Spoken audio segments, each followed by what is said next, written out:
Hello and welcome to KYC. I am Sharad Dubey and you are watching NDTV Profit.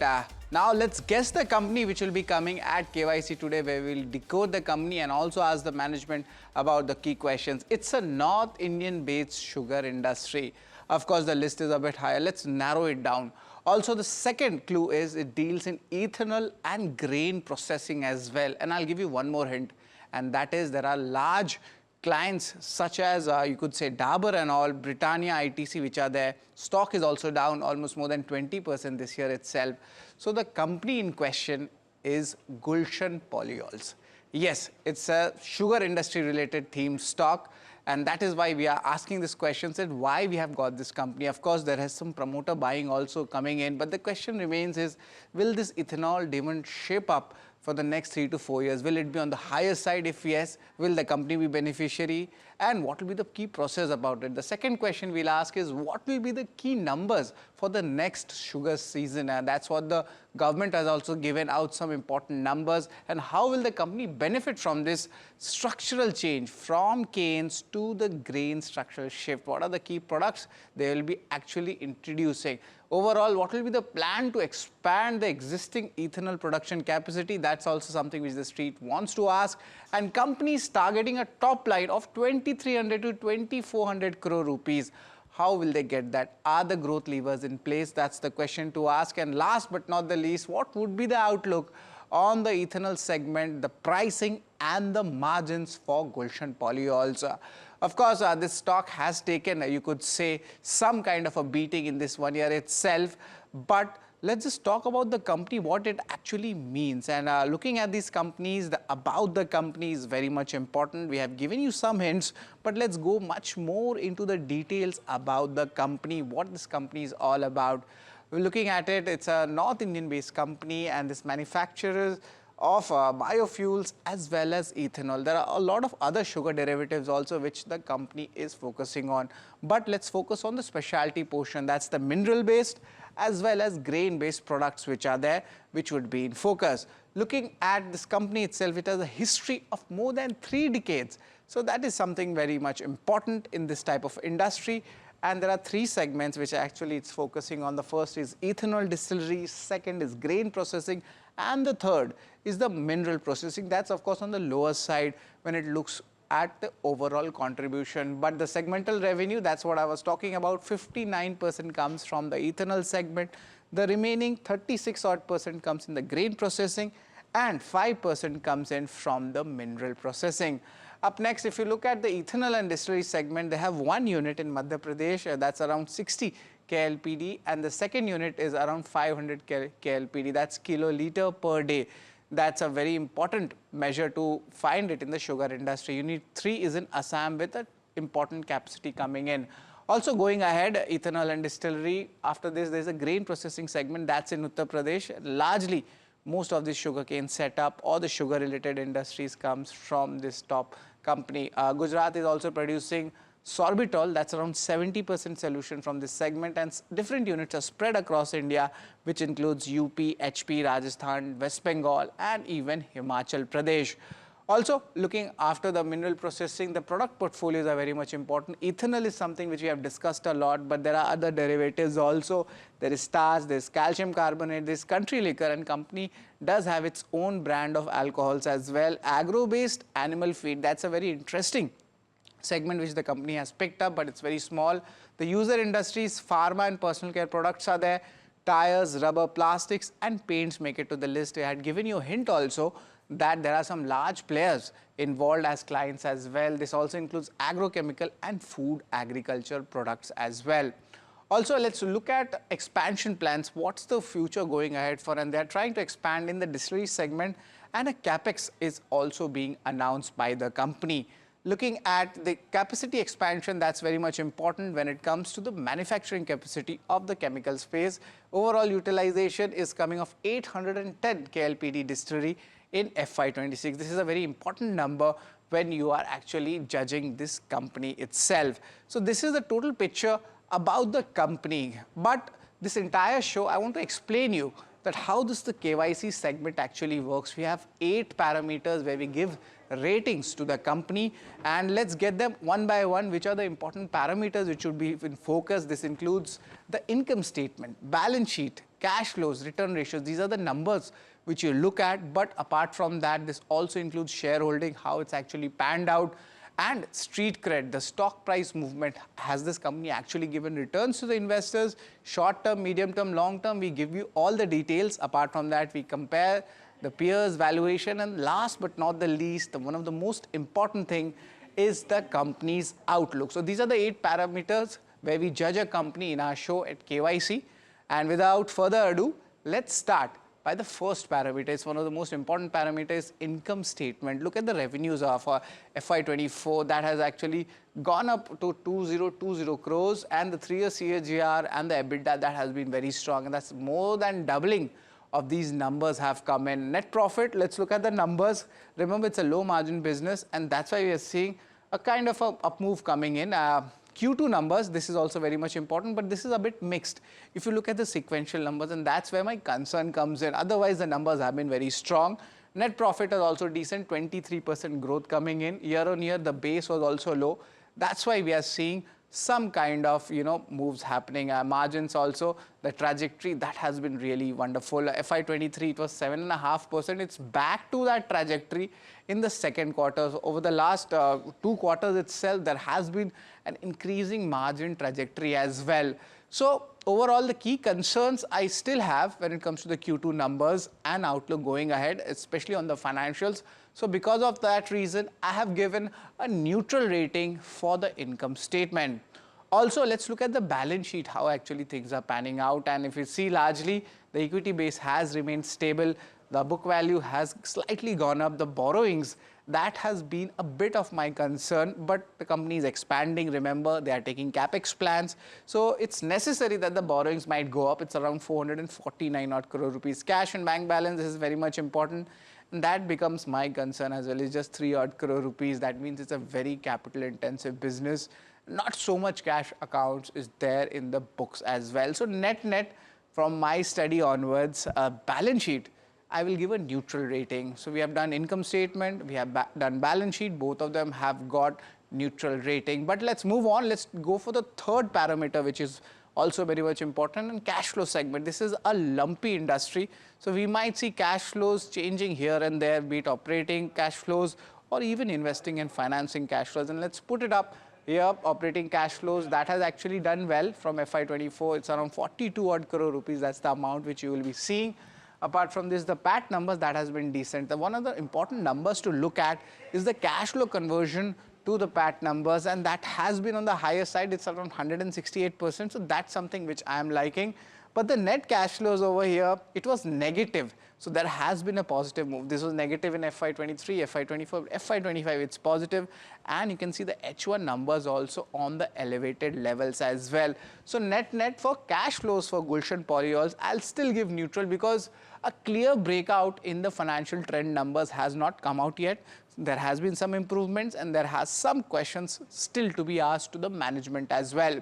Also, let's move on from the cash flows. Our important ratio is the ROC numbers. These type of businesses generally have single-digit ROC numbers, but when you are an investor, you expected that you should get at least high teens returns. So not much happening here, and the entire business model itself will give you just a single-digit return. So our expectations need to come down. You need to tone it down. So it's net largely. It's not come up to its FY23 levels. It's just in single-digit. So I would still give the ROE as well as the ROC numbers a neutral impact. That means the overall, the return ratios is still neutral. So most of the parameters which we have judged the company, largely they have been neutral.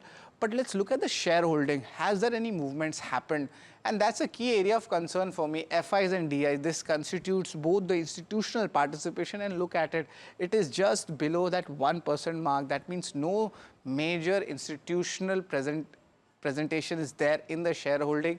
Nothing major moving from the promoters or the public segment, and that is where my concern also comes in. And whoever has a stake also, they're just maintaining it. So largely, I would give a neutral rating for shareholding pattern as well. Now we are looking at other triggers also, and looking at the stock performance. 1 month stock is down 7%, Gulshan Polyols, and 24% in the last 6 months. So no major returns have actually come in for the shareholders. The story remains the same. On a 1 year basis also, the stock is down 24% coming in, and a year-to-date basis also, nothing much coming to the shareholders. So overall, I will be giving a thumbs down when it comes to the street cred for Gulshan Polyols. Of course, people are expecting that one day these stocks will rally, this entire sugar-related theme stocks. But right now, it's out of favor is what we are seeing in the street as well.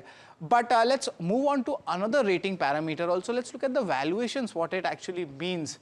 Is the specialty segment on the sugar industry deserving a higher valuation premium? That's the question we are actually asking. So let's pull up the valuation parameter. That's the second last valuation parameter. It's at 35 times. Stock hasn't done much. The profit numbers have gone up, and that's why it's able to balance itself out. And because of that, largely I would be giving a kind of a neutral rating in this segment as well, because most of its peers are also in this same range as well when it comes to the valuations. But overall, the industry is still waiting for the re-rating in this sector, and that's why the outlook is very much important. They're aiming FY27 revenue at 3,000 crore rupees, and will they change this outlook or not? That we'll ask the management.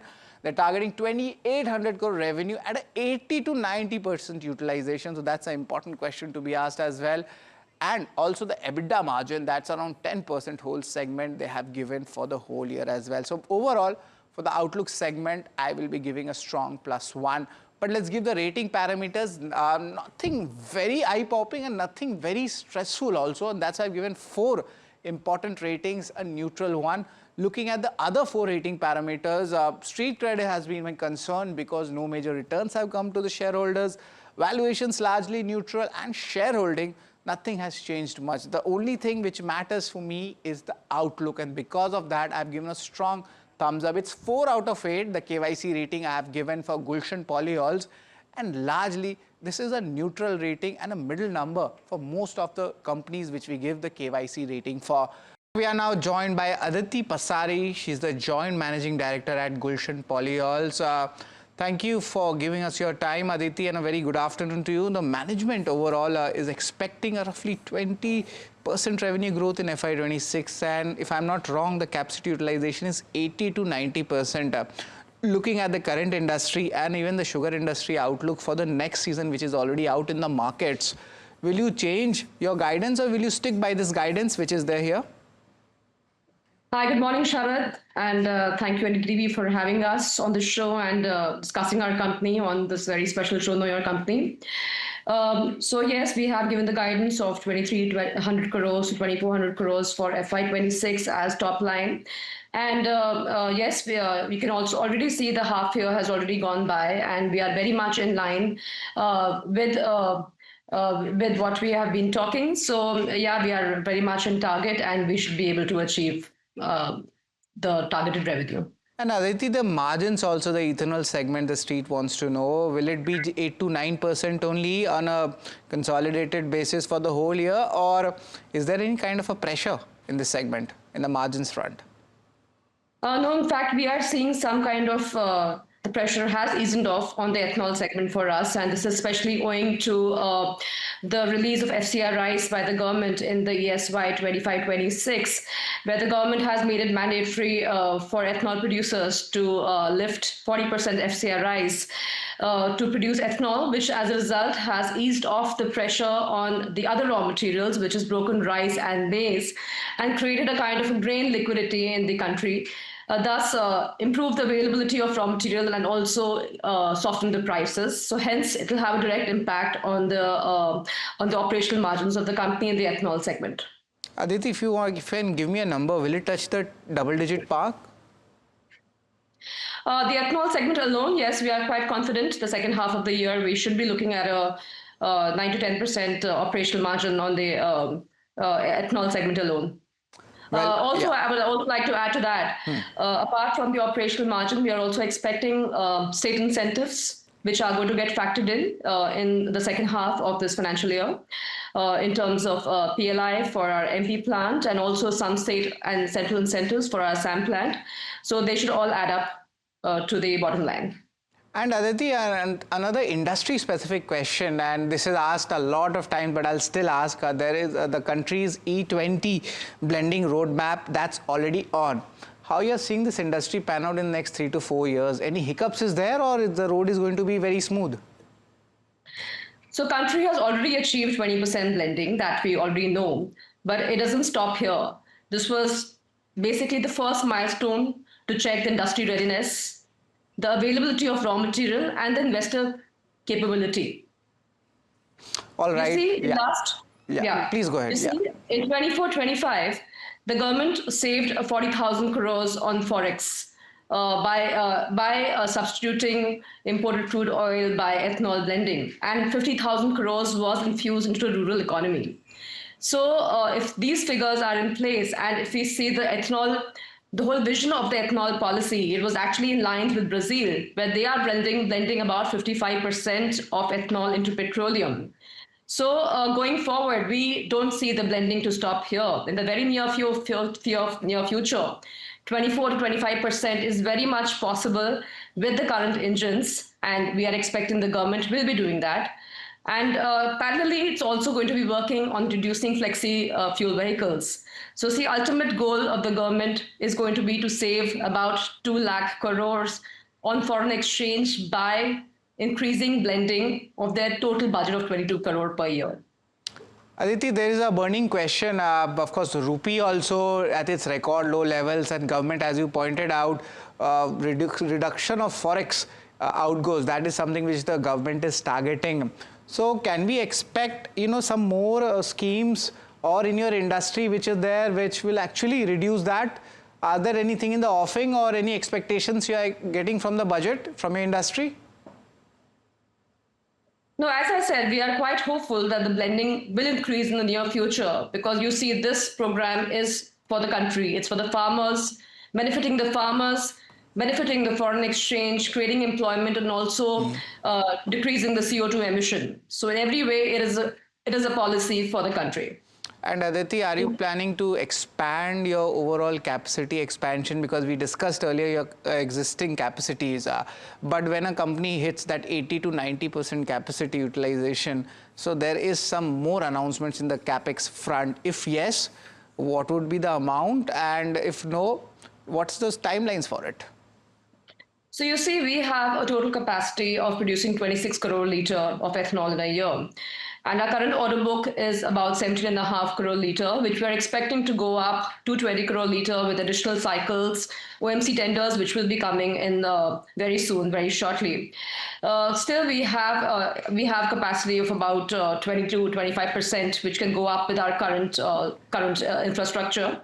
But yes, in line with the ethanol blending program of the government, we will be looking at increasing the capacity as it plans to increase the blending. This is a very theoretical question, but this is asked by a lot of our audience who track and watch KYC. They have asked us that overall, how do you secure your feedstock sourcing? This can be sugarcane, grain, maize, and how do you manage this price volatility? To put that in strategy, in perspective, how does this company do? How does Gulshan Polyols do this? So you see, this year in ESY 25-26, the government made it mandatory for ethanol producers to lift 40% raw material in the form of FCR rice at a fixed price and sell to the government at a fixed price. So that has created a lot of grain liquidity and also softened the prices. So for the remaining balanced raw material, which we are lifting from the market, of course, we do stock up during harvest cycles for both our plants, which is in MP and Assam. The harvest cycle for Madhya Pradesh is about November, and the harvest cycle for Assam is about April. So depending on the harvest cycles for both our plants, we do stock up to mitigate as much as risk as possible and mitigate the volatility in the raw material prices. All right, Aditi, but the debt picture, what's the current debt level for the company? Any debt reduction programs ahead, or if you are expanding, will this debt go much more on the higher side? The entire analyst community, investor community wants to know that. So see, we are sitting on a total debt of about 450 crores, which is a mix of long-term debt as well as working capital. And the increase which you see in last 1 year is mainly on accounts of our raw material procurement, which has shifted from open market purchase to FCI rice. And FCI rice is purchased on basis of advanced to the government. Vis-a-vis open market purchase was based on credit. So that has definitely brought about a shift and in the working capital requirement, and as a result of which you can see the debt levels going up. Going forward for any kind of capacity expansion and also adding new products, which is also in the pipeline, we are looking at expanding in the specialty chemical sector and adding new products, which will mostly be in lines of import substitutes. We could be looking at a combination of internal accruals, debt, or maybe equity. Aditi, just to play the devil's advocate here, are there any policy risks involved or the incentives that could actually materially impact the ethanol realizations or volumes going forward? And if yes, how does the company make a strategy to overcome that? If it is going to be, it's only going to be in a very positive way. The country has already hit the 20% lending mark. And from here, it is only going to go up because that is the roadmap. That is the vision of the government of India. The kind of savings that this program has brought to the country in terms of foreign exchange and the wealth that has been created for the rural community, the blending has to only go up. Maybe 24, 25, 27%. And in a few years, we will be looking at flexi fuel vehicles, which will give us more flexibility in terms of blending. And as the volumes increase for the government, the volumes increase for the industry, and the volumes increase for the company. So it is only going to be positive. Positive, positive, positive. That's what Aditi is saying. Thank you very much, Aditi, for your time.